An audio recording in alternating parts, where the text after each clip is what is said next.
My name is Emma, and at 38, I'm about to share a story that completely reshaped everything I believed about family, responsibility, and love.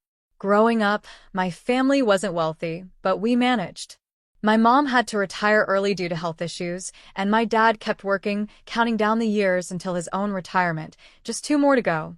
Then there was my younger sister, Evelyn, 13 years younger than me, and the undeniable favorite in our parents' eyes. By the time I graduated college, I had secured a stable job and moved in with my boyfriend, Henry.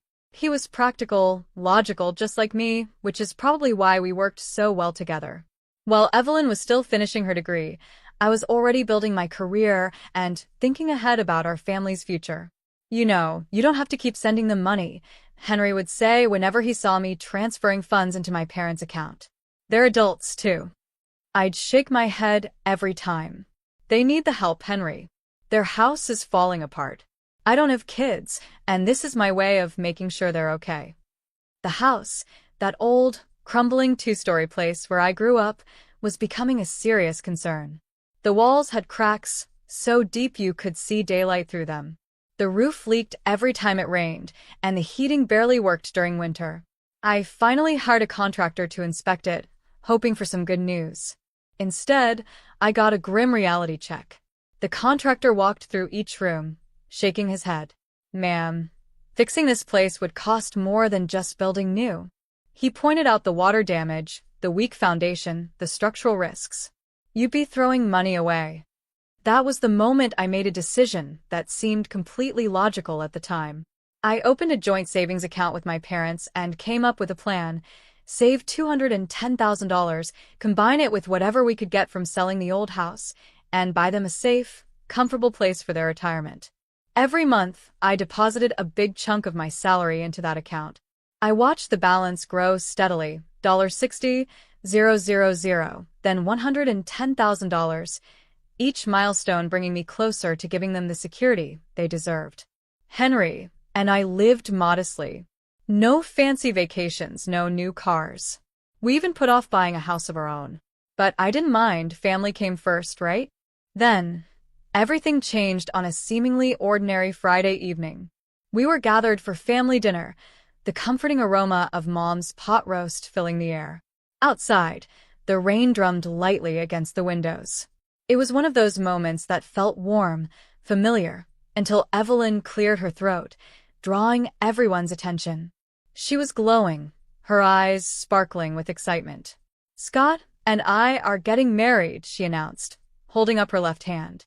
A massive diamond ring caught the light, easily worth more than my entire annual salary. Mom gasped and jumped from her seat, hugging Evelyn tightly. Dad grinned with pride. And me?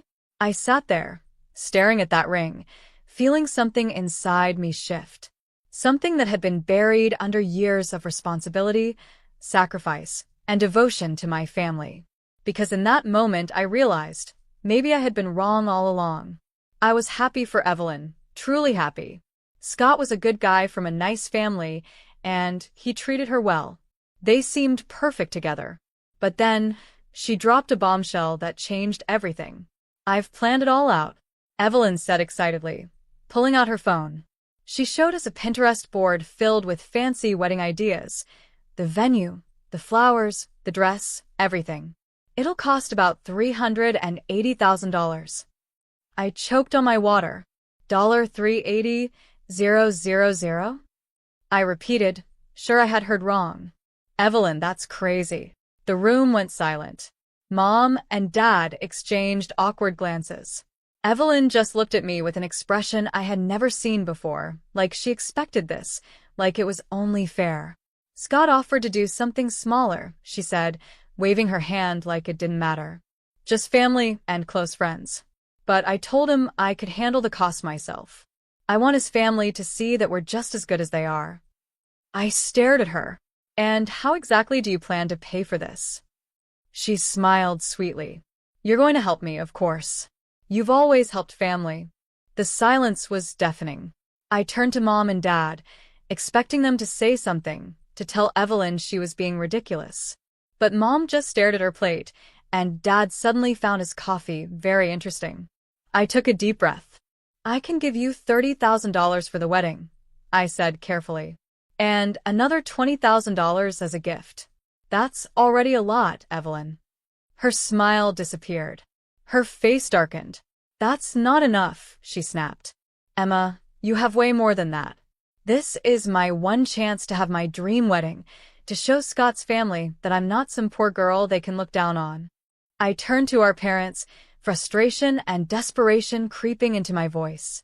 Mom, Dad, please tell her this is crazy. Tell her she doesn't need to prove anything to anyone. Mom hesitated, then sighed. Maybe Evelyn has a point, honey. We couldn't give her much growing up. She deserves to have her special day. It felt like a punch to my stomach. Evelyn smirked. You're just jealous. Jealous. I repeated, stunned. Jealous that I'm getting married first. Jealous that Scott's family has money. Jealous that I get to have the wedding you never could. I clenched my jaw. I could have a big wedding if I wanted to, Evelyn. But unlike you, and just like that, everything between us changed. I understand the value of money.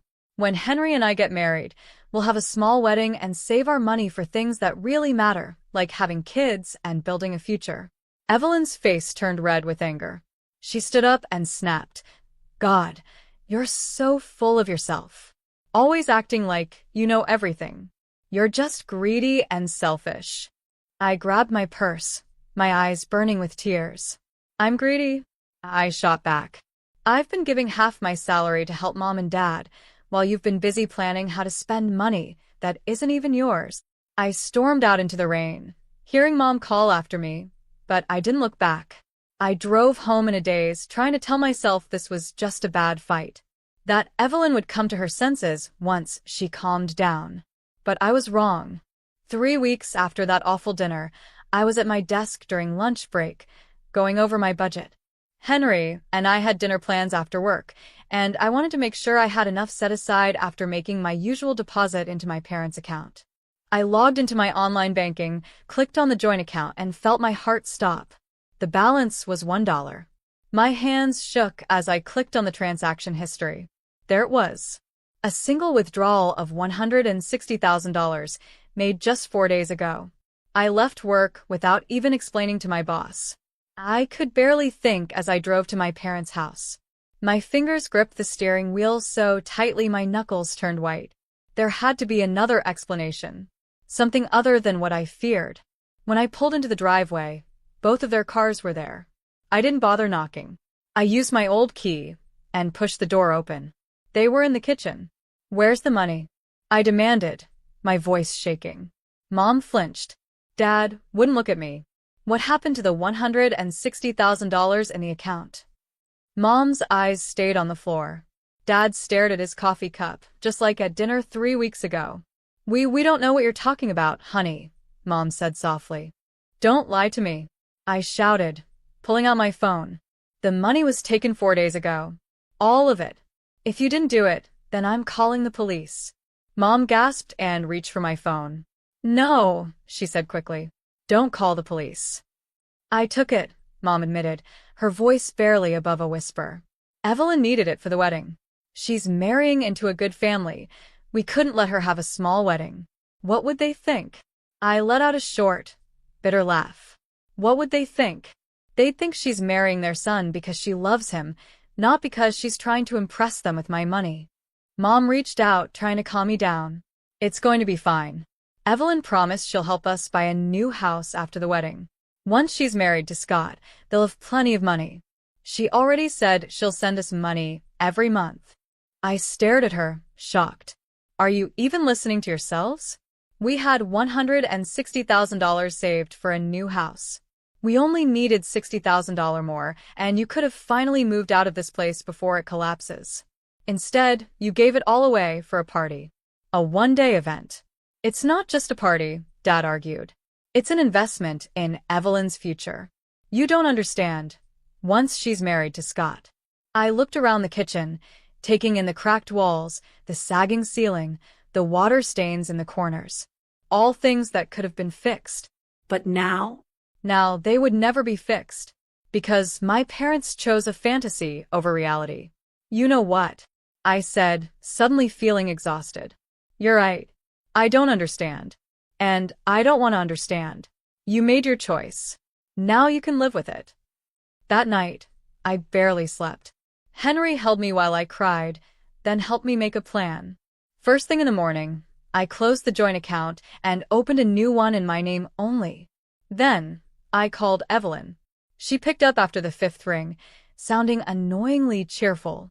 Oh, hi, Emma. I was just looking at wedding venues. There's this amazing place. Cut the crap, Evelyn. I interrupted. I know what you did. I know about the money. There was a brief silence. Then, her voice turned cold.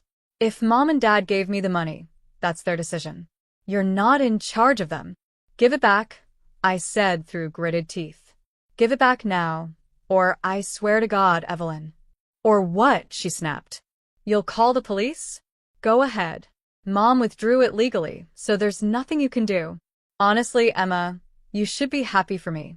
This is my dream wedding. I could barely believe what I was hearing. Your dream wedding? I spat. What about Mom and Dad's dream of having a safe home? Did you even think about that? Evelyn scoffed. Oh, please. They'll be fine. Once I'm married to Scott, I'll buy them whatever they need. His family has connections. We can probably get them a house for way less than market value. And in that moment, I realized Evelyn had never cared about anyone but herself. I let out a bitter laugh. You really believe that, don't you? That marrying into money will magically solve all your problems? There was silence on the other end of the phone. What did you tell Scott about where this money came from? I asked. She didn't answer. He doesn't know, does he? I pressed. You told him you had the money. Does he have any idea you stole it from our parents' house fund? I didn't steal anything, Evelyn shouted. You know what? Don't come to the wedding. I don't want you there anyway. You'd probably just try to ruin it with your jealousy and your I'm better than everyone attitude. Her words were full of hate, but I barely reacted. I thought about everything I had done for her, the college textbooks I bought, the rent I helped her pay when she was between jobs, all the little things she had clearly forgotten. You know what the difference is between us, Evelyn? I said quietly. I don't need a $380,000 wedding to prove my worth. And when I get married, I'll be able to look my husband in the eye knowing I never lied to him about money. She scoffed. Whatever. I have a meeting with the florist. Don't call me again. Then she hung up. I sat there for a long time, staring at my phone. My mind kept going back to all the times I defended Evelyn to Henry when he said she was spoiled, all the times I made excuses for her, thinking she was just young and would grow out of it. Henry found me sitting there when he came home from work. Did you talk to her? He asked gently. I nodded. She spent it all. Deposits and bookings that can't be refunded. And your parents? They still believe she'll take care of them after the wedding, I said, laughing dryly. But it wasn't really a laugh, it was closer to a sob. They really think she'll buy them a house once she's married to Scott. Henry sat next to me. What do you want to do? Nothing, I said, surprising myself with how calm I felt. There's nothing to do. They made their choice. All three of them. Now they get to live with it. In the months after that fight, I focused on my own life. I threw myself into work and into planning a future with Henry. We found a small but beautiful house we loved and started saving for a down payment. I heard about Evelyn's wedding plans from Aunt Madison, Mom's sister, who still talked to both sides of our now-broken family. You wouldn't believe how over-the-top this wedding is, Aunt Madison told me over coffee one afternoon. The dress alone cost $40,000. She's having doves released during the ceremony. And the cake? 5 tiers, covered in real gold leaf. I just shook my head, unable to say a word. 1 week before Evelyn's wedding, I realized I felt nothing anymore. I got an unexpected visitor at work, Scott, my soon-to-be brother-in-law. He stood by my desk, looking uncomfortable in his expensive suit. Can we talk? He asked hesitantly. I just found out about the money, where it really came from. My heart skipped a beat. My parents' accountant was helping us review our finances before the wedding, he explained. He noticed some big deposits in Evelyn's account and asked where they came from. She broke down and told me everything. I leaned back in my chair, waiting. I had no idea, he admitted, shaking his head. She told me she had been saving for years for her dream wedding. I offered to have a smaller celebration, but she insisted she could afford it. If I had known she took your parents' house money. His voice trailed off. As he left my office, I felt a mix of emotions I couldn't quite understand.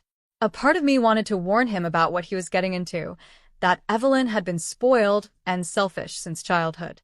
But another part of me knew that he had to make his own choices. The day of Evelyn's wedding arrived. It was a perfect, sunny Monday in July. I didn't go, but later, I saw the pictures on social media. The release of white doves, the horse-drawn carriage, the champagne fountain, the fireworks display. Everything was exactly as Evelyn had dreamed. Paid for with money that should have given our parents a safe home. That night, I lay awake, thinking about my parents. Sitting at that lavish wedding, surrounded by wealth and luxury, knowing they would go home to a house that was literally falling apart. 7 months after the wedding, my phone rang. It was my parents' number. I almost didn't answer, but something made me pick up. Emma, Mom's voice was small, tired. Everything's bad here, the house, it's getting worse. I stayed silent, waiting. A pipe burst in the upstairs bathroom last week. We can't afford to fix it properly. Your father had to shut off the water to that whole floor. I clenched my jaw. We tried calling Evelyn, she continued. She promised she'd help us after the wedding, but now she says they're having money problems. Something about Scott's family's business having a bad quarter. I took a deep breath. What do you want from me, Mom? Asked, keeping my voice calm. She hesitated. Then, in a small, broken voice, she said, We made a mistake. We know that now. She sighed shakily. A piece of plaster fell on your father's head. He had to get 2 stitches. The doctor said we were lucky it wasn't worse. I closed my eyes, remembering the contractor's warnings from 3 years ago. Have you tried calling Evelyn again? I asked. Mom let out a bitter laugh. She and Scott are barely speaking. They came back from their honeymoon fighting about money. Apparently, she maxed out their joint credit cards in the Maldives. I blinked. What? Scott's parents got involved, Mom continued. And, well, it's not good. I took a deep breath. I'm sorry to hear that, I said. And, to my surprise, I actually meant it. I really meant it. Not because I felt sorry for Evelyn, but because our parents had given up their future for her fairy tale. And now, even that was falling apart. Could you maybe help us? Mom's voice cracked. Just with a pipe? We can't use the upstairs bathroom at all. Your father's back is hurting from going up and down the stairs at night to use the downstairs one. I thought about the house Henry and I were saving for. About our wedding plans. I can't, Mom, I said, my voice firm. I'm not in a position to help anymore. You need to talk to Evelyn. After I hung up, I called Aunt Madison. She told me what Mom hadn't. Evelyn and Scott were living in a luxury apartment, a wedding gift from his parents. But their marriage was already falling apart. Scott had found out that Evelyn had taken out several personal loans to cover more wedding expenses, on top of the money she had stolen from our parents. Meanwhile, Dad was still working even though he should have retired, and Mom had started looking for part-time work. The entire upper floor of their house had been closed off due to water damage and mold. Your father's too proud to ask for help, Aunt Madison told me. But, Emma, that house is becoming dangerous. The water damage is spreading. They either fix it or move out, but they can't afford either. I remembered standing in that house 3 years ago, making plans with the contractors to help my parents move somewhere safe. If only they had waited. If only they had trusted me instead of believing Evelyn's empty promises. That evening, Henry found me sitting in our home office, looking at old pictures of my parents' house, before all of this happened. You're thinking about helping them, aren't you? He asked. No, I said firmly. I can't. Even if I wanted to, we need our savings for our home. I won't set myself on fire to keep them warm, I added, my voice steady. Especially after what they did. Henry watched me for a moment. But it's killing you to see them suffer, he said softly. I turned to him, tears in my eyes. Of course it is. They're my parents. But they chose this. They chose Evelyn's one-day fantasy over their own future. They chose to believe her lies instead of accepting my real help. And now they have to live with those choices. That night, I dreamed about the old house. In my dream, I was a child again, sitting in my bedroom, listening to the rain tapping against the window. But when I looked up, the ceiling was cracking. Water was dripping down. And no matter how many buckets I put out, it just kept coming. I couldn't catch all the drops. 3 years after Evelyn's wedding, Aunt Madison called me at work. Her voice was tense. "Evelyn and Scott are getting divorced," she said without any small talk. I felt a dull sense of inevitability. "She's moving back in with your parents," Aunt Madison continued. The final straw was when Scott found out she had been hiding mail, credit card bills, overdue notices. She had been secretly using their joint credit cards for months, even after he cut her off. His parents got involved. And well, the prenup is being enforced. So she gets nothing. Less than nothing, Aunt Madison corrected. She's got $60,000 in personal debt from the wedding loans, plus all the credit card debt she racked up trying to keep up appearances. Scott's family is done with her. They want nothing to do with her anymore. I thought about that $380,000 wedding. The doves. The gold leaf cake. The fireworks. All that money, my parents' future, burned up in smoke for a marriage that barely lasted 3 years. I closed my eyes, remembering what the contractor told me 4 years ago. If we had stuck to the original plan, my parents would be in a new house right now. Instead, they were in their 60s, working themselves to exhaustion, still living in half a condemned house, and now taking in their unemployed, broke daughter. That evening, I drove past my parents' house. I didn't stop. I just looked. Evelyn's luxury car, the one she clearly couldn't afford anymore, was already parked in the driveway. Through the windows, I saw the lights on, shadows moving inside. Evelyn was back in our childhood home, but not in the way any of us had imagined. The next day, I ran into Evelyn at the grocery store where Mom worked. She looked different. The designer clothes and perfect nails were gone. Now, she wore faded jeans, and her nails were chipped. She saw me, but instead of saying anything, she turned away, pushing her cart down another aisle. Today, I'm getting married. As I stand in front of the mirror, adjusting my simple white dress, nothing like Evelyn's $40,000 designer gown, I think about how different our paths have been. Henry and I are having a courthouse wedding with only Aunt Madison and his immediate family there. Afterward, we'll have dinner at our favorite restaurant. The entire wedding will cost less than what Evelyn spent on her flowers alone. Are you sure you don't want to invite them? Henry asked me last night, meaning my parents and Evelyn. I shook my head. They made their choice 4 years ago. I looked him in the eye and smiled. Now, I'm making mine. The update from Aunt Madison was not good. The house was officially condemned last month. My parents had to move into a small, 3-bedroom apartment with Evelyn, using what little savings they had left for the security deposit. Mom still works at the grocery store. Dad finally had to retire. His health wouldn't let him keep going. And Evelyn?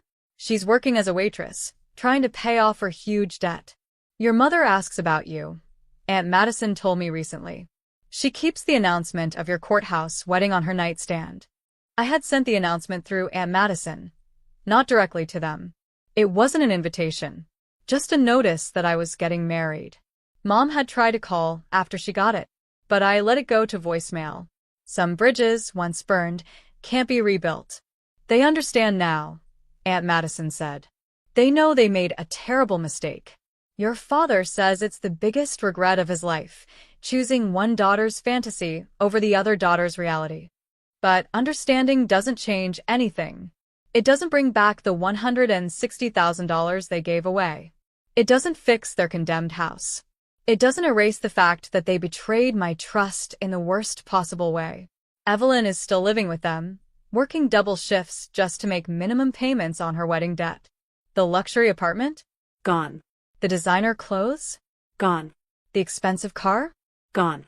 Sometimes, She posts on social media about learning life lessons and the true meaning of family. But I've muted her accounts. Her words feel empty after everything that happened. Yesterday, a package arrived from my parents. A wedding gift. I almost sent it back without opening it. But curiosity got the better of me. Inside was Mom's old pearl necklace, the only valuable thing she had left. With it was a note. We should have trusted you. We should have seen who you really were. The responsible one. The caring one. The one who tried to give us a real future, not just a one-day dream. We're so sorry. We love you. I closed the box. Maybe one day, I'll wear the necklace. But not today. Today, I'm wearing this simple silver pendant Henry gave me on our first anniversary. It's not expensive. It's not flashy. But it's real. Like our love. Like our plans. Like our future. After the ceremony, Henry and I will go home, to the house we finally saved enough to buy. It's nothing fancy. A modest 3-bedroom in a quiet neighborhood, but it's ours. Built on careful planning and honest work. Not dreams and schemes. Ready? Henry asks, poking his head into the room. I take one last look in the mirror. And smile. Yeah, I say. I'm ready. I take one last look in the mirror. My dress is simple. My makeup is light. My flowers were picked up from the local florist this morning. Nothing like Evelyn's over-the-top wedding. But I'm marrying a man I love, surrounded by people I trust. Starting a life based on reality, not fantasy. Ready, I say. And this time, I truly mean it. As we drive to the courthouse, I think about everything I've learned. I've learned that some people will take everything from you if you let them. That parents can love their children too much in all the wrong ways. That one bad choice can destroy decades of trust and hard work. But I've also learned about strength. My own strength. I've learned how to set boundaries. How to choose reality over fantasy. How to build a life on solid ground, not on shifting sand.